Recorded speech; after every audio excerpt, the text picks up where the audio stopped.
How's it going, everyone? So in this video, I'm going to do how to get a fake hickey step by step. So before I get started, please subscribe to my channel if you haven't already. I do appreciate the support. It helps my channel grow. So to get a fake hickey, it's actually super easy to do. Now, a hickey is literally just a bruise. That's all it is. The thing about the bruise, though, is that it takes a very long time to actually bruise the skin because the skin is extremely tough. So what you can do to get a fake hickey or to give a fake hickey, it's very simple. All you do is take your pointer finger, your thumb. So you take your two fingers.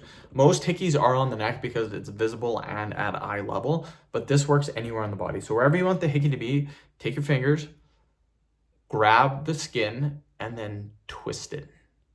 Now you're gonna do this over and over again for exactly 5 minutes straight. Make sure you're grabbing the same area over and over again, and you're just gonna do this. Look what I'm doing.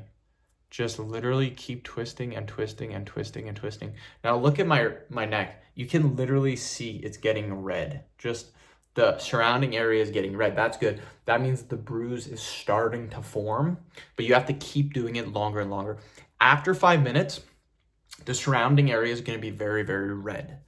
Don't worry about that. That redness from the surrounding area goes away in like 10 minutes, but the bruise that you've created will stay for about a week. So that is how you get a fake hickey. It is super easy to do.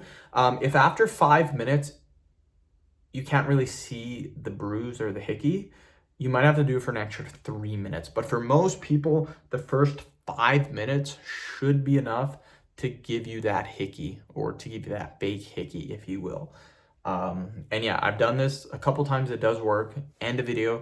Thank you guys so much for watching. Please subscribe to my channel if you guys haven't already.